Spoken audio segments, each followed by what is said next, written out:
Hey there, it's Adam from Social Stoic. In today's video, I'm going to show you exactly how to 10x your results with women. These techniques have been tested in the field for over 10 years and have not only worked for me to achieve the dating life I've always wanted, but also for the hundreds of students that me and Eddie have coached personally.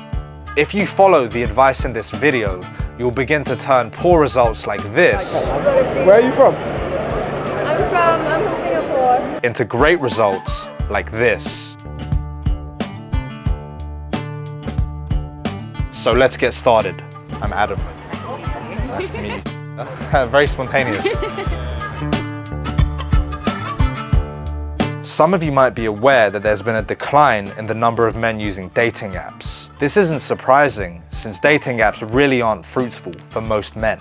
Even the men who are getting plenty of dates and matches through online dating often come to myself and Eddie for coaching. Now, why is that? It's because despite the large quantity of women they're meeting online, they're really unhappy with the quality. So it seems that for most men, online dating sucks. But there is a solution to this problem, and that is offline dating. Meeting women the old-fashioned way in the real world in public. Whether that be in a coffee shop, in a bookshop, in a park, or on the street. Offline dating gives you access and visibility to women that you simply wouldn't have access to online. Why? It's because many women, and often the highest quality women, simply don't use dating apps. So if you want to meet them, your best bet is going to be approaching them in person. Do you prefer online dating or meeting people in reality? In reality, that's how I've always met partners anyway, so. Okay, you like meeting people for real? Yeah. Nice. You've never tried online dating? You would never try it? I don't think so. You like meeting people in reality? Or online? What do you prefer? I never actually do online. I've never done that. So. You've never done it? No. You'd never try it? No, I don't feel. Yeah? Well, you don't feel like drawn to it? No, I don't. Is there a particular reason for that? I think I've met enough people. Usually when I go out with my friends, I meet a lot of people. So it's not really necessary. It's important to get past your nerves and commit to meeting women in the real world. You want to practice and get comfortable with the art of cold approach. It does get easier the more you do it, especially with a good wingman or a coach.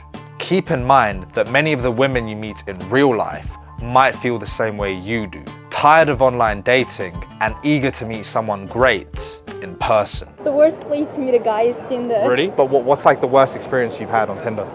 Psychopaths, Really? narcos. Do you prefer online dating Yes. or meeting people in reality? I say no to online dating. I've done it before. It's actually worked out. I've had 2 long-term relationships at the back of it, but I would never do it again. Now, having met someone in a relationship that happened organically. Okay, so Yeah. the last boyfriend you had, you met him organically? Currently, How did you meet him? I met him on a movie set. Oh wow, okay. Yeah. So you would never go back to online dating? No, never. Is there a reason for that? It feels very superficial, and I don't know. I just feel like it's not natural. Okay. And I think meeting someone organically, there's less pressure to connect, and it just feels a lot more real. It's like something real that you guys are able to both experience, and there's no pressure when you're getting to know them, because you get to know them in a friendly way, I guess. Well, that's how I got to know him. Okay. In a friendly way. So. Got it. So it just feels more natural off the bat because you just meet normally, and if you vibe, you feel the energy straight away. Uh-oh. There's no uncertainty, etc. Yep. Uh-oh. Before you step out the door, make sure your fashion and grooming are on point. Get a decent haircut and make sure you wear cool, well-fitting clothing. Poor fashion and grooming isn't just a style issue. It can make you seem socially uncalibrated. Shit fashion can make you look low status, or if it's really bad, it can even make you look homeless or mentally unwell. Fortunately, fashion and grooming are both things you can fix quickly. The most confident men are not afraid to be noticed. The worst fashion mistake you can make is wearing clothes that make you blend in with every other schmuck. That's because women don't fantasize about being with the average Joe. so don't dress or behave like one. The beautiful thing about wearing cool clothes is it actually genuinely makes you feel more confident. It makes you walk with confidence, and it makes you feel like you want to approach more. Think of your fashion as your personal brand. Just like a successful brand stands out positively from its competitors, you should aim to do the same. Good fashion doesn't need to break the bank. Get yourself some cool, well-fitting clothing, get yourself some accessories, and you're good to go. Here's an easy way to tell if your fashion is on point. If you never receive unsolicited compliments from strangers about your fashion, then something needs to change. You haven't optimized your look yet. When I'm out with friends, we often get compliments from both men and women about our fashion, whether it's about a chain we're wearing, a cool shirt, a bracelet, a hat, a pair of sunglasses, whatever it might be. If you're having the same thing happen to you, then you know that you're probably doing something right and your fashion isn't too bad. Another easy way to stand out is, instead of rocking trainers, get yourself some nice shoes. So like I said, if you're not getting any compliments on your fashion, then fix it. Our friend Richard once said, many men would be much better off focusing on their fashion rather than their game. One thing you definitely don't want to be doing is approaching with a dead face like this. Approaching with a blank facial expression like Jason from Halloween is obviously going to scare women away. So smiling is essential. A genuine smile will show people that you're a warm, friendly person and not a threat. You can always tone down your smile later, but when approaching a woman, make sure your smile is nice and big. You want to seem like you're a messenger of good news. When approaching a woman, focus on looking friendly rather than trying to make yourself look cool. The baggy trousers, and you had this very slow walk, like you don't have a care in the world. You know, you look very mellow, like your energy is very mellow. Is it always very mellow, or just today? You're definitely not from London, right? I'm from Russia. You're from Russia, from Mother Russia. Yeah. Nice. The smile will help you reach what's known as the social hook point, which we must first get to before trying to reach the sexual hook point. Basically, a woman first needs to perceive you as a normal guy who's not a weirdo or a serial killer before she can consider you as a potential boyfriend or lover. The next point leads us into how we can transition into the sexual hook point. Having a friendly chat with a woman is fine. However, if you want to stay away from the friend zone, you must also show your romantic intentions. This can be done directly and verbally, or we can opt for a more indirect and non-verbal approach, with eye contact being the easiest way to convey our interest. Remember, you must show your intent in order to move the conversation from a social hook point to a sexual hook point. Poor eye contact, though, can make you seem suspicious or suggest low confidence, or make you seem like you've got something to hide. Both. Bit of both? Yeah. That's cool. I just noticed your eyes, they match your top a little bit. You have very intense eyes, actually. A simple way to increase the sexual intensity with the eye contact is by doing something called the underlook. The way that you do that is just by dropping the chin a little bit when you're speaking to her. So you'll do it like this, okay? The chin is down.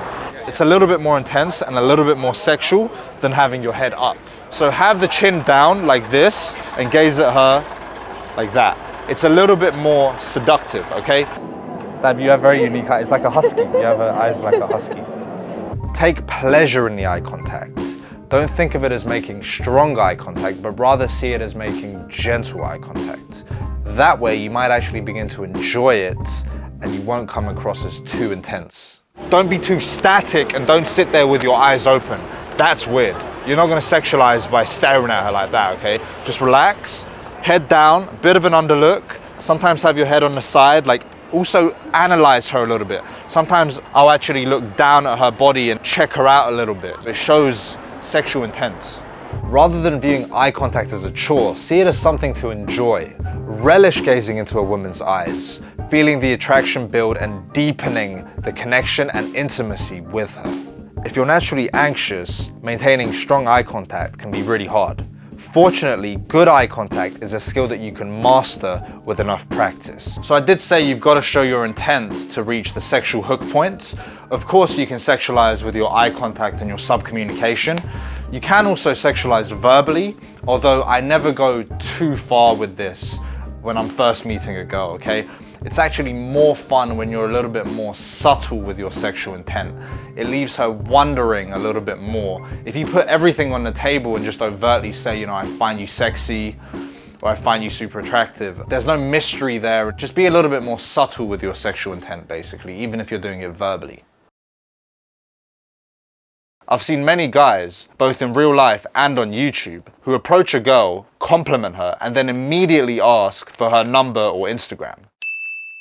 Excuse me. You over here shopping by yourself? Yeah. For real? You out here visiting? No, I live here. You live here? Mind if I got your number? Yeah. This approach, essentially opening by closing, is terrible game, if it can even be called game at all. You're not achieving anything. It's no different from DMing a stranger. You'll most likely come across as a desperate number collector with no standards. Why the rush? Have an actual conversation with her. At least find out her name, where she's from, what she does, and what she's into. Her looks alone should never be enough reason to ask for her contact info. A genuinely attractive man has options, and that means he's looking for a lot more than just a pretty face or a nice body. Yeah, take her out and wine and dine her. We'll see. I haven't found out enough about her yet, but we'll see how we go. Well, you'll find out. Take her out. And the Greeks? Women are attracted to men who are pre-selected.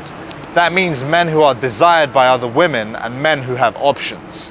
An easy way to show that you're pre-selected is by being selective.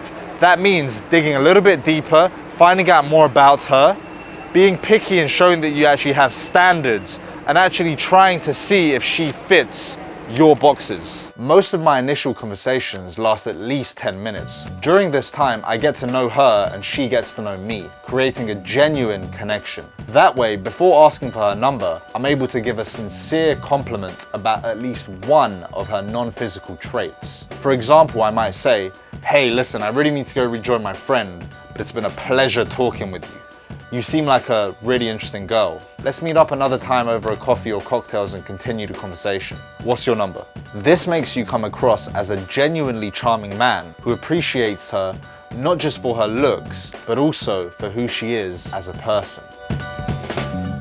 If you want to improve your social life and your dating life, get in touch with me and Eddie for coaching. We do one-to-one coaching in person and also online. The link is in the description below. Thank you very much for watching today's video. I'm off to Colombia now, so until next time, adios.